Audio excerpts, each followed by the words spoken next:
Our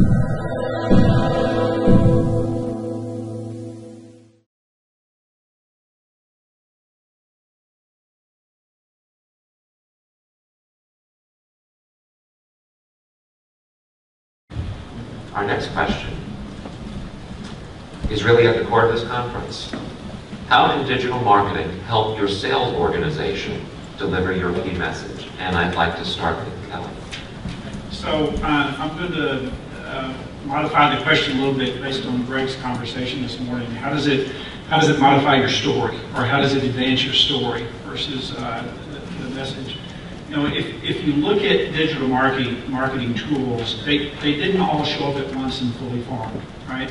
They came along one at a time, and they kind of evolved through time. And so, and chances are we all tried something, and then we try something else, and then we try a new technique. And when you operate in a serial mode like that, you tend to think of these tools serially, and you tend to think of them as independent events. Well, if you look at other types of marketing vehicles out there, there was some of that, but there was also kind of an ecosystem that's been developed. So, who remembers WordPerfect? I would remember Perfect. Was WordPerfect better than Word? I thought it was. As a tool itself, standalone, virtually everybody said WordPerfect was better than Word. Well, then why did Word win? Okay.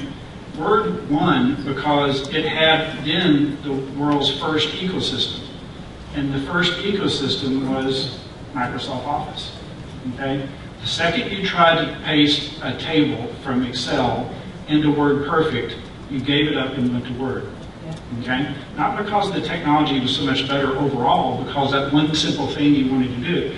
So when you start thinking about digital marketing, think of it as an ecosystem, okay, of multiple tools by which you can have multiple ways to advance the story across those mechanisms. The other thing to think about is from an audience perspective. Yes, you can act on individual physicians, but there's also technology out there that allows you to look at groups of physicians, of working physicians, of how they work together.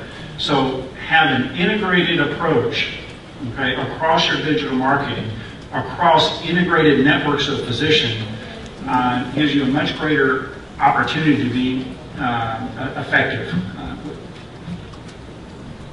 Thank you. Would anyone like to add?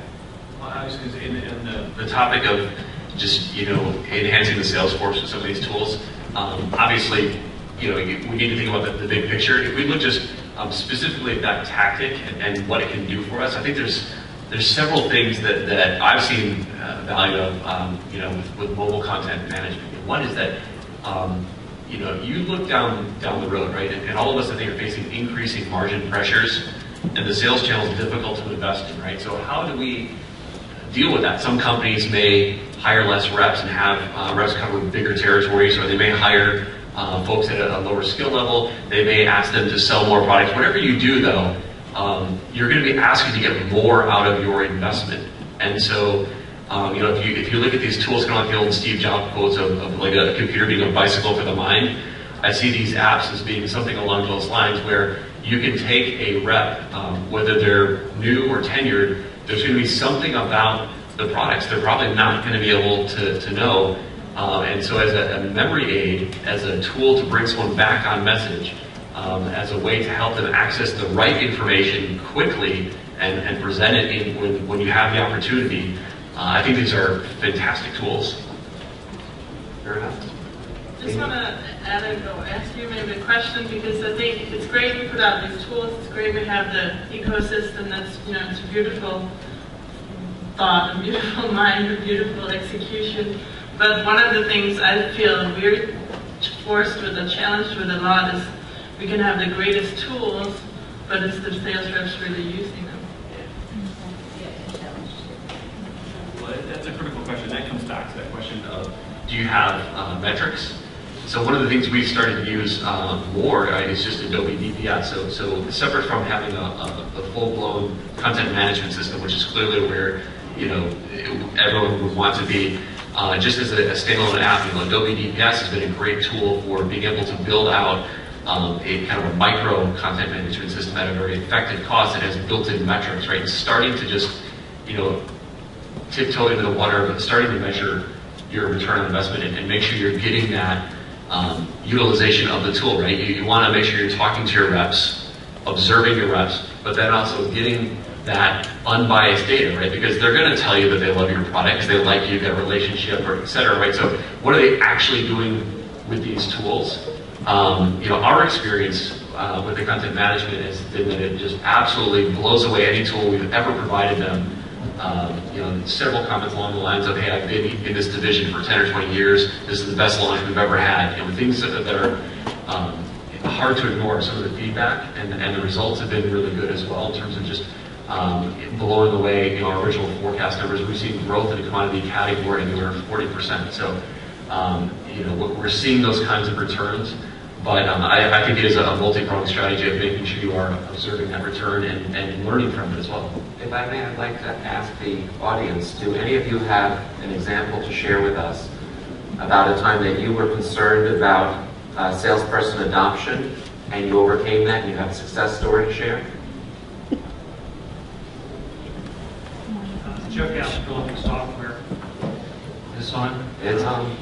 Before I address your question, I would like to just offer an observation. I think that Kelly was onto something, and he didn't say it as succinctly as I think he could have, and that is one of the best ways for marketers and salespeople to work together is for the marketing department to view the sales force as just another channel of a multi-channel marketing strategy.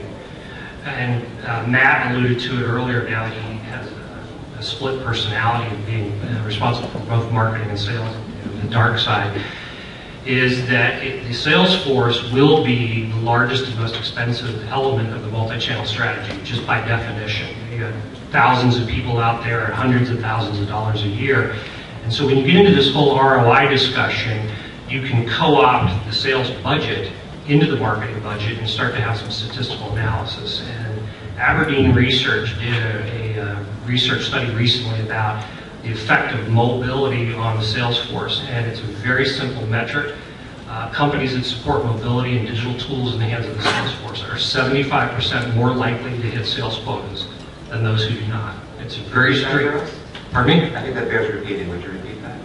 So companies that support mobility in their sales force are 75% more likely to hit their sales quotas than those who do not. That's Aberdeen Research. And basically, I would just like to add, as far as adoption is concerned, I think trying to show to the sales force that there is actually an advantage in using these tools, and this can be proven, right? Because you actually can see if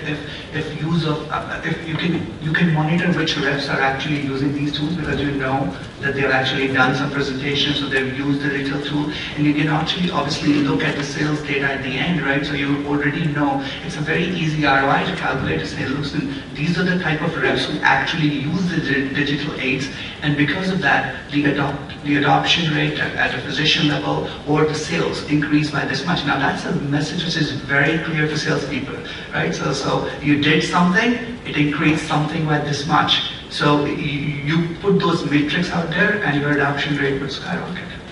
I used to be a sales guy. There's 3 or 4 simple rules. There's 3 or 4 simple rules. First, make it easy for me to use what we're going to do. Okay? Number 2, appeal to my rice bowl. Show me how this is going to impact going forward.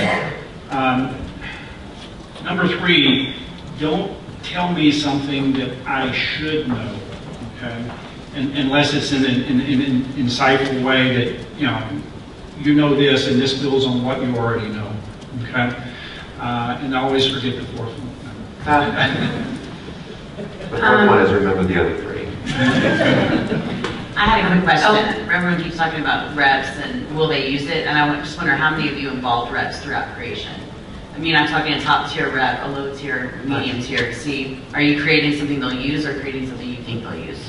So with the apps that I showed, we absolutely had a team of reps and regional managers. We would walk through the exact scenarios they would use them, how they would use them, and lots of great feedback. For example, in the earlier phases, we actually looked at doing a little bit less marketing material, make it more kind of company-to-company comparisons, because that would have been more efficient and easier for us. And the comment there was, well, if I'm going up against, this company, and I show two products they don't currently use, I'm going to get sidetracked in this conversation. And it's not very easy. So there are a number of different feedback loops to the development of these apps. And quite frankly, probably the best ideas we've had came directly from sales. You always have to think about the intent of what they're trying to do rather than the specific solution they might offer. I think that's key in making sure you hear the feedback correctly and use it correctly, but tremendous value. I think you have to, and also they have to be part of the rollout process as well, because that's the authentic source that's going to come and prove this out. Yeah, those are, this is Jennifer Soul from IDEX Laboratories. Those are all excellent points, but we found that we actually underestimated the learning curve of the sales reps with the technology. I think, Greg, this morning you had mentioned that your sales force was able to kind of pick up and run with it, but we've actually found that our journey has been much longer than that, and we've actually had to put in a series of learning tools and steps to help them overcome the technology to embrace the content. And that started with just simple tutorials, and then what we actually did was we took the high-performing sales reps who had been using the technology for a specific period of time and videoed them giving a demonstration on how they were able to integrate this technology into their sales processes to improve their own individual performance, so that we were able to provide a peer-to-peer learning environment to encourage people to adopt the technology. And those are some tactics that we actually found really ramped up the learning curve significantly to get us where we needed to be. Good. Thank you for sharing that. Actually, I just wanted to mention, that's a great point which you brought up. But one of the things which I have seen personally that also helps is reps like to use things which they use in daily lives, right? So if a technology or a tool is already familiar, so I'm talking about devices like iPads, which is pretty much prevalent out there, or iPhone, iOS devices. So if you're actually trying to use these devices which are more intuitive and they're already using it in daily life, if you just extend that a little bit, I think the adoption can be a little bit better. I can't remember if I made this comment to the group or if this was a one-off discussion after, so I apologize if I'm repeating myself. We haven't had to do a lot of training for the technology interface. We really try to design it to be as intuitive as possible. You always have a few folks who maybe don't get that and lag a little bit, but the vast majority were just fine. And we help the folks who need some extra help over time. But where we focus a little bit more on training is more in using the information, because we've now provided them with more information than they've ever had. And so how do you think about really being more clinical and extracting this value? It's one thing to provide people with the answers, it's another to take it to that next level and really help them think about the so what and selling it at a different level, because you really are giving them new capabilities. Hi, this is Dharmesh Thakur. I'm from Johnson & Johnson. Just to add to that, and I think a great conversation. We recently deployed for one of our franchises a few apps on iPad, e-detailing, sales ordering, things like that. I think it's working, with the field, really understanding the challenges in the field. To your point before around, what adds value to them, right? And also helps the overall goals, basically. And I think if you understand the field level challenges and design it outside in that from end user perspective, like in this example, we had 90% adoption in the first 4 weeks because of the efficiencies it adds to them. Saving over 50% of the time for a sales rep on a daily basis for some sales, replenishments and orderings and things like that. So I think that's a very important point. And that happened because marketing, sales, IT, all ended up on a field trip, really understanding day-to-day challenges and then involving them in the build process too, following Agile, that's the methodology we follow, and really engaging them through and having those channels open for them to give feedback. So we deployed it to some pilot users in the country and get feedback on a continuous basis in terms of what's working and what's not. Thank you. We'll have this be the last comment on this thread. Yeah, hi, I'm Brian McEntee from Edwards again. So we've been talking about the carrot. We've been talking about the return, getting reps engaged and all this sort of thing. Has anyone encountered the big brother syndrome, we're going to measure you, and we're going to see who's performing well, and we'll also see who's not doing so well, and the fear that kind of spreads from that. We've had that experience. We started a process that it was just a quick thing, it was like a Yammer project. It wasn't Yammer, but it's the same kind of concept, that they would just tweet what happened, what they did if they were at a hospital or whatever, and they wouldn't do it because they knew that the people that were watching or paying attention to it were the people in the C-suites, and so they just never did anything. But it was for that very reason. And he said, we don't want you all watching over our shoulders. Yeah, you have to be very careful. And I just asked Greg another thing too that I was wondering if you all have experienced is, now with all the off-the-shelf applications and the fact that they're so easy to build, we also run the risk of us not providing the apps, that the reps will create them on their own, and then they're out of our control. And that in itself is a regulatory nightmare right there. And so you all might want to be aware of that.